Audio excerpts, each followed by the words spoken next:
కనీసం ఈ నాలా పూడిక తీయలే బైసాబ్. అందువల్లనే ఆ పూడిక తీయకపోవడం వల్ల పొంగి ఇళ్లలోకి నీళ్ళు వచ్చినాయి అని చెప్పి ఆనాడు స్వయంగా శ్రీనివాస్ యాదవ్ గారు నాకు చూపించారు.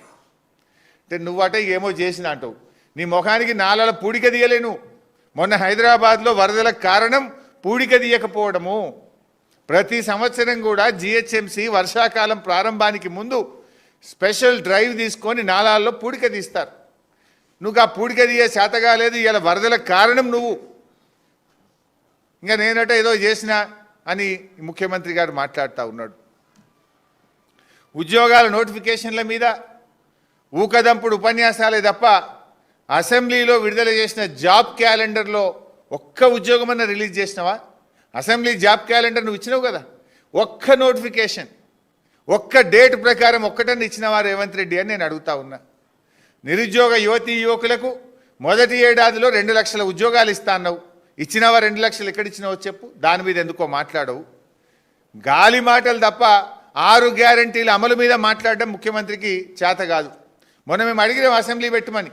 అరే పెట్టవే 10 రోజులు అసెంబ్లీ 6 గ్యారంటీల మీద మాట్లాడదామంటే ఒక్కటే నాడు ఆదివారం అసెంబ్లీ పెట్టిండు, వాయిదా వేసుకొని పారిపోయిండు. 6 గ్యారంటీలు మాట్లాడదాం, జాబ్ క్యాలెండర్ మీద మాట్లాడదాం, రుణమాఫీ మీద మాట్లాడదాం, రైతు బంధు మీద మాట్లాడదాం, పంటల బోనస్ మీద మాట్లాడదాం, అనేక ప్రజా సమస్యలు ఉన్నాయంటే ముఖం చెల్లక సమాధానం చెప్పే చేతగాక ఒక్కరోజు అసెంబ్లీ పెట్టుకొని వాయిదా వేసుకొని పారిపోయిన ముఖ్యమంత్రి రేవంత్ రెడ్డి. ఏమనంటే వ్యక్తిగత హననాలు అంటే విచిత్రంగా ఉంటాయి. అంత ఈయన మాటలు ఎట్లుంటాయంటే వికృత చేష్టలు, విచిత్ర విన్యాసాలు తప్ప ప్రజలకు పనికొచ్చే పని ఒక్కటి కూడా ఉండదు. మా మీద పడి ఏడుస్తాడు పొద్దుగాలు లేస్తే. నువ్వు ముఖ్యమంత్రివి, రాష్ట్ర ప్రభుత్వం నడుపుతున్నావు, ఏం చేసినావో ప్రజలకు చెప్పు, మంచి ఏం చేసినావో చెప్పు అంటే ఎంతసేపు బీఆర్ఎస్ మీదనో, కేటీఆర్ గారి మీదనో, కేసీఆర్ గారి మీదనో మా మీద పడి ఏడవడం తప్ప పేద ప్రజల కన్నీళ్లు దుడిచే ప్రణాళిక ఒక్కటన్నా ఉందా?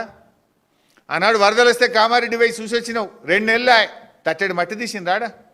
₹1 సాయం చేసిండ్రా పంట నష్టమైన వాళ్ళకు?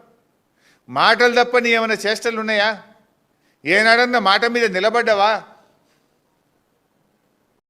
అంటే పార్టీలు అందరినీ దొక్కుకుంటే మీ పైకి వచ్చినా నువ్వే చెప్తాడు, నేను చెప్పలే. ఆయన పాట ఉంటుంది, ఆయన మాటలు కూడా ఉంటాయి.